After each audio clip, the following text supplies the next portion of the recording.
स्वाभिमान गहाण टाकला नाही ही चूक केली का असा सवाल विचारला अमोल कोल्हेंनी। अमोल कोल्हे यांनी अजित पवारांवर हा निशाणा साधलाय। हिम्मत असल्यास कांदा निर्यात बंदी उठवून दाखवा असं अमोल कोल्हे म्हणतात। मर्दुमकी दाखवायची तर दिल्लीला जाऊन दाखवा असंही अमोल कोल्हे म्हणाले। तर कोल्हे दिल्लीत 5 वर्ष झोपा काढायला गेले होते का असं प्रत्युत्तर मिटकरी यांनी दिलं। अमोल कोल्हेंनी आपली मर्दुमकी आपल्याजवळ ठेवावी असं मिटकरी म्हणतात।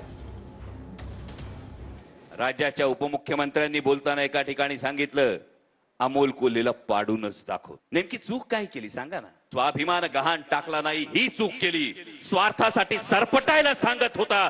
ताठ मानेनं चालण्याचा आदर छत्रपती शिवाजी महाराजांच्या संस्कारानं ताठ मानेनं चालणं पसंत केलं ही चूक केली। आणि म्हणूनच एवढीच विनंती, फार मोठे नेते आहात आपण, आणि जर तुमची मर्दुमकीच दाखवायची असेल तर सर्वसाधारण एका मध्यमवर्गीय शेतकऱ्याच्या पोराला पाडण्यात कसली आली मर्दुमकी? मर्दुमकीच दाखवायची असेल तर सांगा ना दिल्लीच्या सरकारला कांद्याची निर्यात बंदी उठवून दाखवा। दिल्लीमध्ये 5 वर्ष काय झोपा काढायला गेला होतात का? मतदारसंघाचे प्रश्न 5 वर्ष दिसले नाहीत? कांदा उत्पादक शेतकऱ्याचे प्रश्न 5 वर्ष दिसले नाहीत? आता शेतकऱ्यांबद्दल उसनं अवसान आणताय आणि मर्दुमकीची भाषा करताय।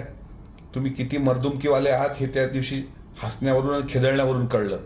त्यामुळे आपली मर्दुमकी आपल्या जवळ ठेवा।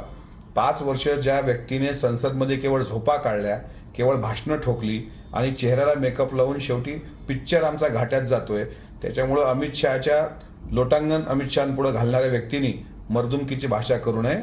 शिरूरची जनता उत्तर द्यायला तयार आहे।